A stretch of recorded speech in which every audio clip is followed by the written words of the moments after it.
Hi everybody, so I've just finished playing Stalker Call of Pripyat on my Xbox Series S, so I thought it would be a good time to do my review of the whole Legends of the Zone trilogy. So this trilogy is kind of like a remastered collection of the original Stalker games, which came out on 2007, 2008, 2009 on PC, but made ready for the modern generation of consoles. So they've added gamepad support and they fixed loads of the bugs, and I think they've made them a little bit better looking as well. These aren't remakes, they haven't redone all the textures and things like that. Because at the time of recording this video, Stalker 2 is coming out pretty soon, in a month or so's time. Or maybe you've been playing Stalker 2 and you think, I want to play the original games. Is it worth playing them on my console? And I guess if you're thinking about playing them on PC, this kind of covers that as well. Because the gameplay and the graphics aren't really that different between the PC and the console. It's just that with console, we've had added gamepad support, we've had lots of the bugs fixes, where on PC you may well, especially in Shadow of Chernobyl and Stalker Clear Sky, be worth running a couple of mods to clear up some of the more common bugs. So, why are these games important? The Stalker games are the foundations upon which many popular games today are built, in terms of some of the gameplay that occurs in them, and the style and the feeling of the atmosphere. So if you take things like maybe Escape from Tarkov or DayZ, PUBG, having a game set in like a post-apocalyptic Eastern European world, and the beauty with these ones is they are single player as well. So they're single player, story-based action adventure shooters where the choices you make through the game will affect the way that the game finishes, which is really nice. And the way that the trilogy kind of works is you have Stalker Shadow of Chernobyl, the first one, where you play as a stalker.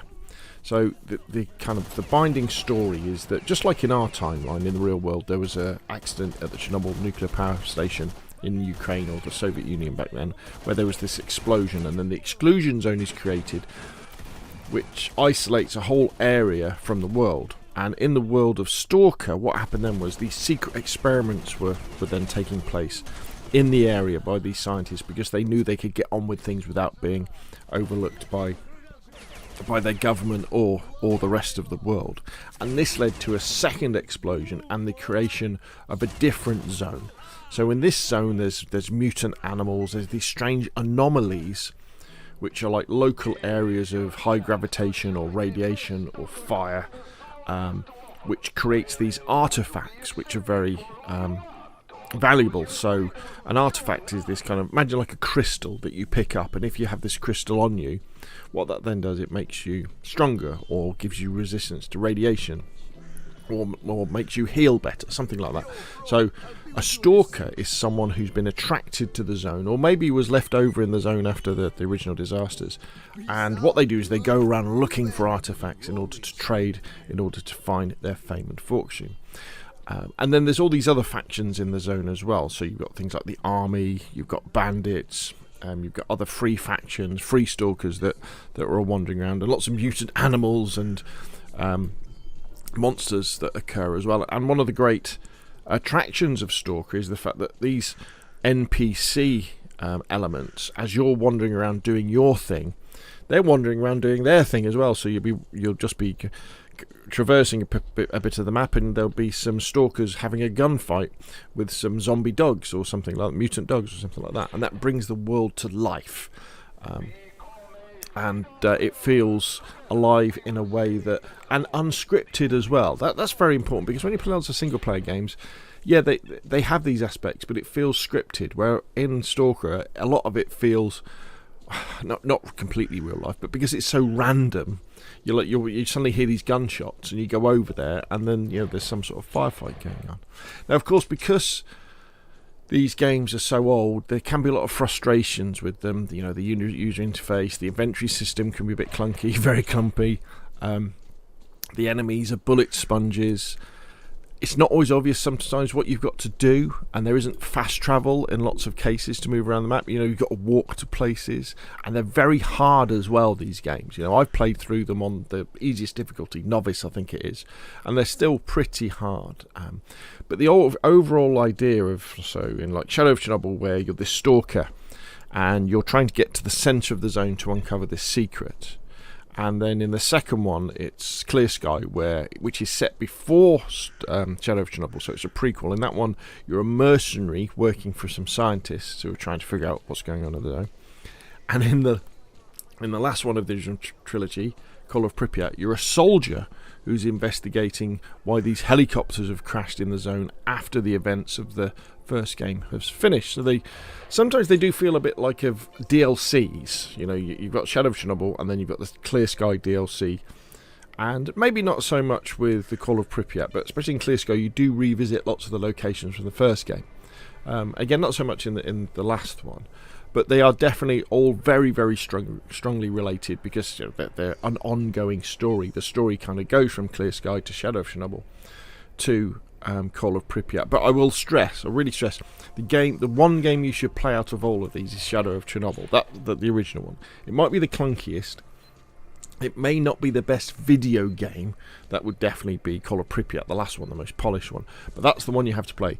The game that you could probably skip is Clear Sky. You could probably go from Shadow of Chernobyl, to Call of Pripyat and miss Clear Sky, but I would highly recommend playing Clear Sky, because each game has different gameplay mechanics within it. So Shadow of Chernobyl introduces to the zone and all the important characters and all the important places, and the idea of inventory management being important in terms of you making the tactical decisions about which weapons you're going to be taking with you and what ammo.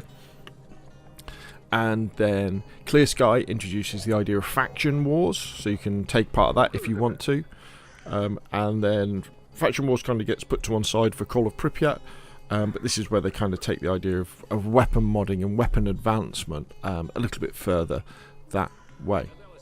Now, because these games are so old, and they don't have the hand-holding we get with modern games, I really recommend that you try and watch spoiler-free videos and documentation and the wiki about the Stalker games, maybe before you start, or maybe after you've been playing for about an hour, when you've got questions in your head about what's going on, so that you can more understand what's happening in the universe, about the different characters, because it doesn't explain everything as you're going along that way.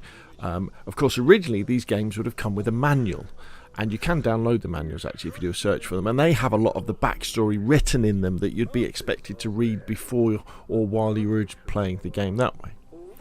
I really enjoyed the gunplay, especially in Shadow of Chernobyl. That's definitely got the best gunplay. The other two, they add in this strange mechanic where when you're strafing, you get this gun sway, which means that you've really got to be hip firing a lot of the time if you're moving around rather than aim down sighting, which I guess kind of makes sense.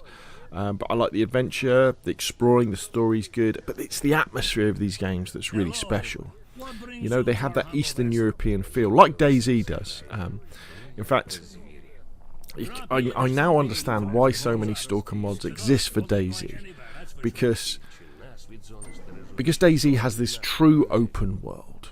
It's kind of perfect for Stalker mods, because in Stalker, single player Stalker, obviously it's a single player game, you're moving around and you move between locations using fast travel points, kind of loading and saving points. Now, you don't have that in DayZ, you just have an open world, so it's kind of Stalker taken to the next level. But of course, the problem with DayZ is you don't have quests, you don't have NPCs, you have to mod them into the game, and they fit really well together. So on my channel, you'll definitely start to see a lot of how to install Stalker mods on DayZ as well.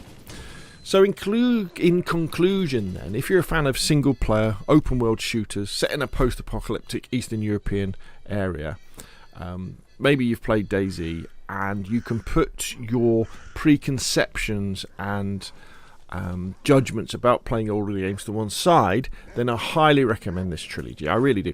Wait for it to go on sale on console. I think I picked it up for about £20, £21, so it's £7 for each game. And you're going to get loads of hours. You're going to get 30 to 40 hours out of each game, at least. And you can revisit them, because a common thread across all of these games is, although maybe while I'm playing them I'm thinking, oh yeah, I wouldn't mind getting to the end soon, once you finish them, you're like, I want to go again. I want to explore those places that I missed. I want to complete those quests and those side missions that I didn't complete. Because the Stalker world is so compelling. And now, of course, I can't wait for Stalker 2. So there we go. The Legends of the Zone trilogy for console and the original Stalker trilogy for PC. Highly recommended. Check it out. and I'm sure you're going to have a great time. What do you think though? Put your questions and comments down below, and of course I'll see you again soon.